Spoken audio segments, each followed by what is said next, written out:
आप सभी को अस्सलाम वालेकुम। दोस्तों, इस वीडियो को पूरा देखना है क्योंकि हजरत इमाम हुसैन रजी अल्लाह तआला अन्हु ने करबला तक का सफर कैसे पूरा किया।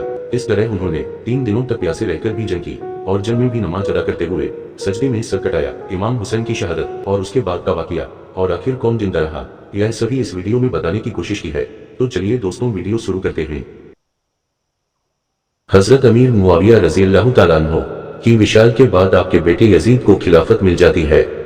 यजीद एक बदतरीन और बदबख्त शैतान था, शराबी था, जानी था। यजीद को जब खिलाफत मिली तो यजीद समझ गया कि मेरी खिलाफत को हजरत इमाम हुसैन रजी अल्लाह तआला अन्हु कभी कबूल नहीं करेंगे। इसलिए यजीद मदीना मुनव्वरा के गवर्नर वलीद बिन उतबा को खत लिखा कि हुसैन इब्ने अली, अब्दुल्ला इब्ने उमर और अब्दुल्ला इब्ने जुबैर रजी अल्लाह तआला अन्हु को कहो कि मेरी बैंट को माने, और अगर वो बात ना माने तो उन पर जुल्म सितम करना।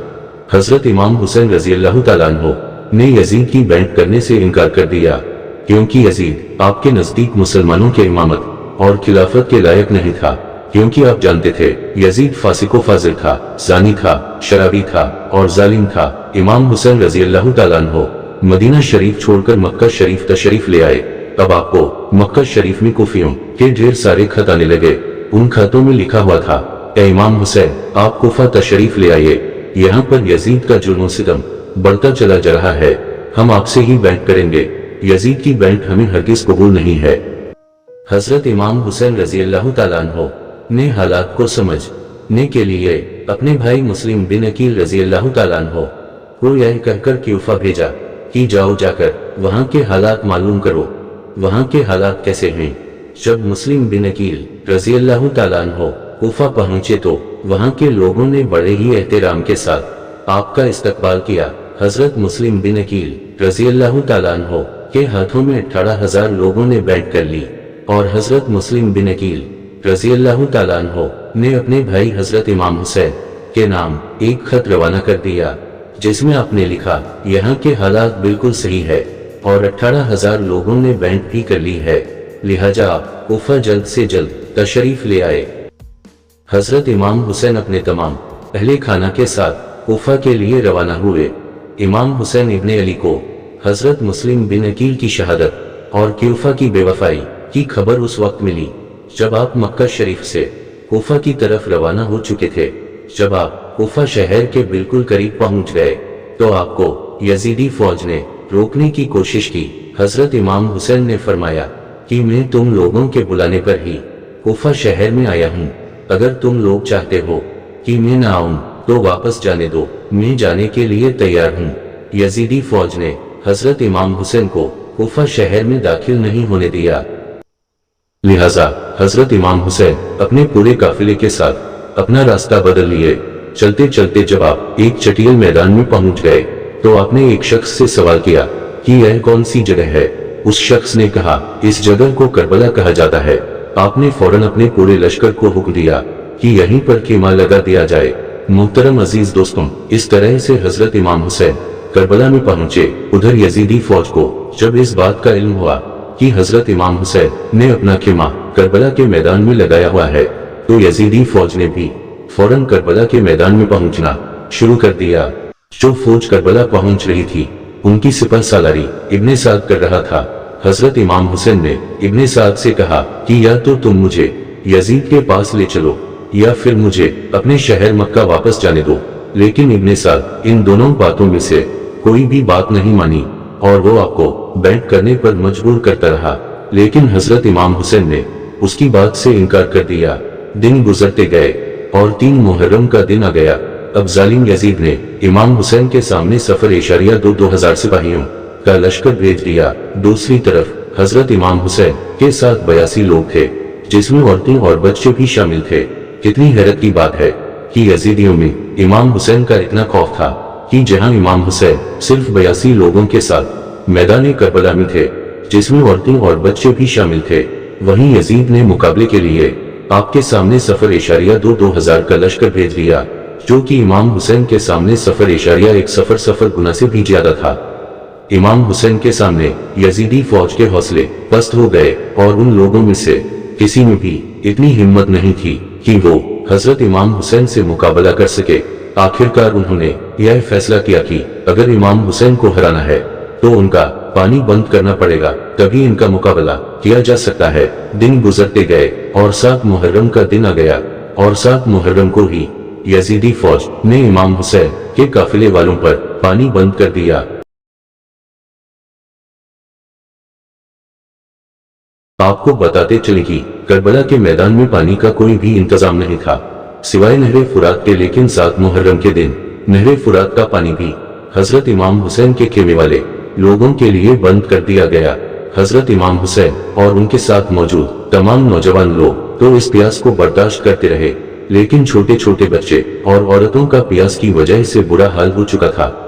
फौज जो चारों तरफ से इमाम हुसैन के घर वाले और तमाम साथियों को घेरे हुए थी, उन्होंने यह तय किया कि अब 9 मुहर्रम के दिन इमाम हुसैन को कत्ल कर दिया जाए। माज़ल्लाह, हजरत इमाम हुसैन ने हजरत अब्बास रज़ियल्लाहु तआला अन्हु से कहा, अब्बास जाओ यजीदी फौज के पास और उनसे कहो हमें एक रात अल्लाह की इबादत करने के लिए दी जाए। जब हजरत अब्बास ने यजीदी फौज से एक रात की मोहलत के लिए कहा तो उन लोगों ने आपकी बात मान ली। जब तक 9 मुहर्रम की तारीख आई तब तक हजरत इमाम हुसैन को यह यकीन हो चुका था कि यजीद की फौज का मकसद सिर्फ और सिर्फ मुझे शहीद करना है, इसके अलावा यजीद और कुछ भी करने के लिए तैयार नहीं है। इसलिए हजरत इमाम हुसैन ने 9 मुहर्रम की रात में अपने तमाम खेमे वालों को एक जगह पर इकट्ठा किया और आपने कहा कि यह बात तो तय हो चुकी है, यहाँ पर मौजूद सभी लोग 1-2 दिन के अंदर शहीद कर दिए जाएंगे, इसलिए यहाँ मौजूद आप में से जो भी वापस लौटना चाहते हैं वह लौट जाएं। हजरत इमाम हुसैन ने फौरन खेमे में जल रहे तमाम दियों को बुझवा दिया और अंधेरा करवा दिया था ताकि जो भी जाना चाहे वो चला जाए। थोड़ी देर बाद जब दियों को दोबारा जलाया गया तो सारे के सारे लोग बैठे आंसू बहा रहे थे, यानी कोई भी हजरत इमाम हुसैन को छोड़कर जाने के लिए तैयार नहीं था। आखिरकार 10 मुहर्रम का दिन आया और हजरत इमाम हुसैन और यजीद की फौज के बीच जंग होना शुरू हो गई। जहां एक तरफ यजीद की एक बड़ी फौज थी तो वहीं दूसरी तरफ इमाम हुसैन के साथ सिर्फ बेहतर लोग थे। इतने में फौज यजीद का हमला शुरू हो जाता है और हर शहीद शहादत का जाम पीता गया। कभी वो शहीद होते हैं तो कभी कासिम शहीद होते हैं तो कभी अली अकबर शहीद होते हैं तो कभी ओनो मोहम्मद शहीद होते हैं। सफर इशारिया 3 दिन के प्यासे इमाम हुसैन के घर वाले और तमाम लोग यजीदी फौज से जंग करते रहे और एक एक करके शहीद होते गए। हजरत अब्बास अलमदार से हजरत इमाम हुसैन के 6 महीने के बेटे अली असगर की प्यास नहीं देखी गई। आपने एक मस्कीजा लिया और घोड़े पर सवार होकर नहरे फुरात के किनारे पहुंच गए और आपने एक मस्कीजा भर लिया, लेकिन जब आप पानी लेकर वापस लौटने लगे तो यजीदी फौज ने आपके ऊपर लगातार तीर बरसाना शुरू कर दिया था। हजरत अब्बास जब तक हजरत इमाम हुसैन के खेमे तक पहुंच पाते तब तक यजीदी फौज ने तीर चलाकर हजरत अब्बास अलमदार को शहीद कर दिया था। इस तरह हजरत अब्बास अलमदार शहीद हो गए। इस तरह एक एक करके तमाम अहले बैत के नौजवान और हाशमी शेर शहादत का जाम पी लेते हैं। धीरे धीरे करके जब हजरत इमाम हुसैन सभी अफराद शहीद हो गए तो उसके बाद हजरत इमाम हुसैन ने खुद मैदान में तलवार लेकर निकलने का फैसला किया। इमाम हुसैन अपनी तलवार से काफी लंबे वक्त तक यजीदी फौज का अकेले मुकाबला करते रहे। हजरत इमाम हुसैन के तन्हा होने के बावजूद भी आपके मुकाबले में कोई भी नहीं आना नहीं चाहता था और उसकी सिर्फ एक ही वजह थी और वजह यह थी कि आप हजरत अली के बेटे थे। उस वक्त यजीदी फौज का एक कमांडर इब्ने साद को यह यकीन हो चुका था कि हम किसी भी तरह से हजरत अली के बेटे का मुकाबला नहीं कर सकते हैं, इसलिए उसने अपने तमाम फौजियों को इमाम हुसैन के ऊपर एक साथ हमला करने का ऑर्डर दिया।